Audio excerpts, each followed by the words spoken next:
Mwiriwe nanone ndahakiri mu kiganiro cy'umugoroba aho dusanga ijambo ry'Imana.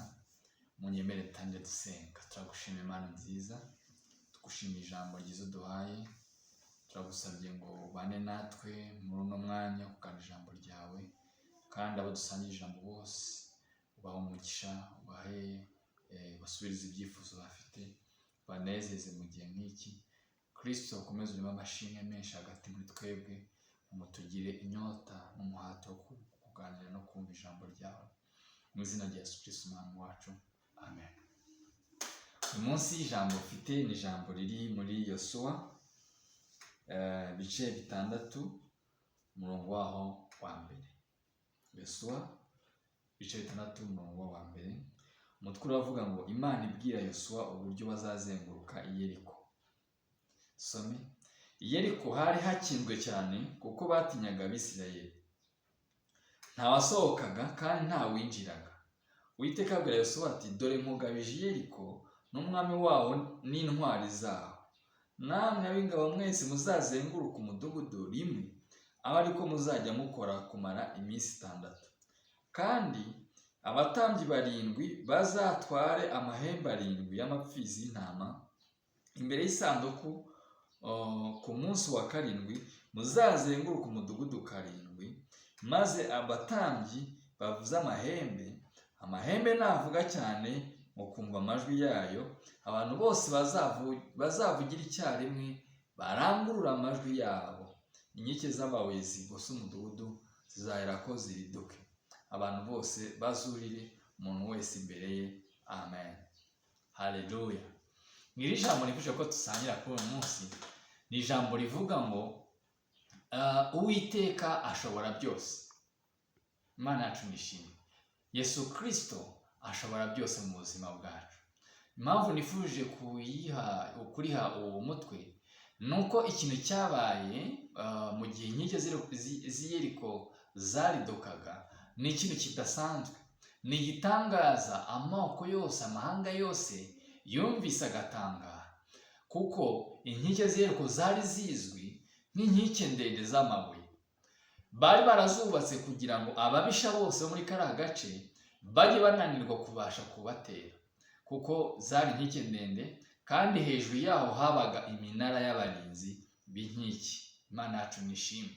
Habaga iminara myinshi y'abasirikare benshi bacunze umudugudu wose wa Yeriko kugira ngo bazashaka kuwutera bazajye bamanuka babarwanye batarawugeramo. Imana yacu nishimwe. Ariko aha hantu Imana ikaba yarabwiye yuko bazahinjira bakahatera kandi bakahatsinda. Ariko ibyo kuhatsinda bwari uburyo bw'igitangaza, ku buryo Abisirayeli bose bagomba kumenya umurimo ukomeye cyane. Biri mu bitangaza bya mbere Imana yabakoreye bakiva mu gihugu cya Egiputa. Babona imirimo n'ibitangaza Imana ibatsindishiriza amoko menshi yo hakurya. Imana yacu nishimwe.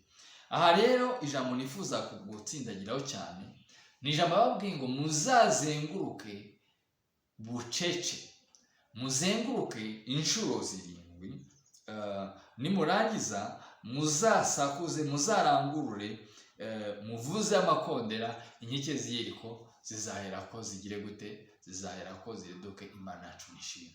Uyu munsi ndashaka kukubwira ngo haba hariho ibibazo bikugarije, haba hariho ingorane, haba hariho amakuba, haba hariho ibigeragezo byinshi, ariko uyu munsi ndashaka kukubwira ngo nawe gira igihe cyo kuzenguruka. Zenguruka mu buryo bwo kwizera. Ikibazo kizenguruke bucece, udasakuza, ariko usenga Imana, ufite amakondera, ufite imbaraga, ufite guhimbaza, ufite kwizera, uzi ko icyo wavuganye n'Imana izagisohoza. Imana yacu nishimwe. Bazengurutse umunsi wa mbere, inkike ntizagwa. Bazenguruka umunsi wa 2, inkike ntizagwa. Bazenguruka umunsi wa 3 kugera bazengurutse inshuro 7. Imana yacu nishimwe. Barangije inkike z'i Yeriko zose ziraritagurika. Imana yacu ihabwa icyubahiro. Byanyeretse yuko mu gusenga Imana harimo imbaraga, mu kugendana n'Imana harimo imbaraga, mu kuyiha ubuzima bwacu, mu kuyumvira hakabamo imbaraga noneho z'agahebuzo. Bashoboraga gutekereza avuga ngo ntabwo muri tekinike zo kurwana harimo kuvuza amakondera. bagashyira muri logique ya kimuntu, uzabona Imana izakubwira ikintu gikomeye, uvuga ati mwana wanjye nguhaye iki ngiki, mwana wanjye ngutambukije iki ngiki, mwana wanjye ndagukijije. Ariko uko abantu bateye bahita bajya muri logique za kimuntu, ngo none se niba ari intambara Imana inkijije izayirwana gute?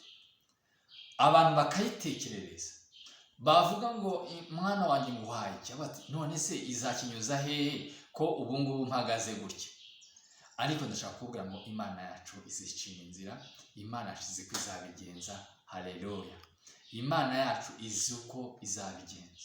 Ndazi ko tunyura mu bibazo bikomeye, yaba ari bo yaba ninjye, dufite ibyifuzo byinshi kandi wenda binakomeye, ariko Uwiteka azi uko azabigenza. Uwiteka azi ukuntu azaducira inzira. Uwiteka azi ukuntu azadufasha kugira ngo icyo yavuze tukigereho, kandi tukigereho turi mu mashimwe. Imana yacu nihabwe icyubahiro. Aha rero mu ijambo numva natsindagira, ni ijambo rivuga ngo zenguruka mu buryo bwo gusenga. Mureke ikigeragezo tukizenguruke dusenga. Umunsi wa mbere tuzenguruke, umunsi wa kabiri dusenga, tuzenguruke umunsi wa gatatu. Mureke ku munsi wa karindwi natwe tuzamure amakondera, tuzamure amajwi, tuzamure imbaraga, maze inkike z'Iyeriko zose zigiye gute ziritagurike, cyangwa se ibibazo bitwugarije byose tubikubite hasi. Ntabwo nzi ikikugarije ubu ngubu, gishobora kuba ari ukubura akazi, gishobora kuba ari ukubura ibintu byinshi duhura nabyo mu buzima. Ni byinshi, bya bindi biduhangaye ku mutima, twavuga ati Mana n'iki ngiki gihirike, Mana n'iki ngiki kinyeganyeze, Mana iki ngiki gikureho kirimbure. Ibyo bintu byose turabigira mu buzima bwacu bwa buri munsi. Mureke uyu munsi tugambire kuzenguruka mu buryo bwo kwizera. Mureke ikigeragezo tukizenguruke mu kwizera, nawe kizenguruke, kandi tuzakora amashimwe. Imana yacu nishimwe. Ibigeragezo turimo tunyuramo bizabonerwamo ishimwe. Uwiteka azabyigaragarizamo, Uwiteka azabiboneramo ishimwe, amahanga yose azatangara. Imana yacu nishimwe.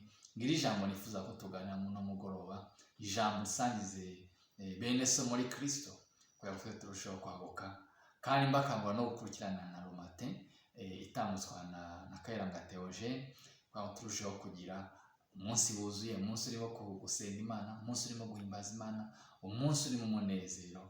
Imana yacu nishimwe. Munyemerere dusenge dusoza. Turagushimiye Uwiteka Imana, tugushimiye ibihe byiza ukomeje kuduha, tugushimiye umuhamagaro mwiza waduhaye wo gukorera abakwiringiye bose. Nta soni bazigira bakorwa, ahubwo ngo bazagwiza imbaraga. Niyo mpamvu ijambo rimbwira muri Zaburi ngo nibanyura no mu gikombe cyitwa Baka, ngo bazakigwizamo amasoko, ngo bazakinyuramo bagwiza imbaraga. Imana yacu nishimwe. Reka Kristo abari mu kibaya cya Baka, kibaya kirimo ibigeragezo, gishyushye kitarimo amazi, wongerera amavuta, wongera imbaraga, bakinyure mu bashimwe, bakinyure mu bafite imbaraga z'ubutsinzi zitangaje. Tugirire neza Kristo, ukomeze guhabwa icyubahiro muri twebwe, mu izina ry'Umwami wacu Yesu, amen. Murakoze cyane, mugire umugoroba mwiza.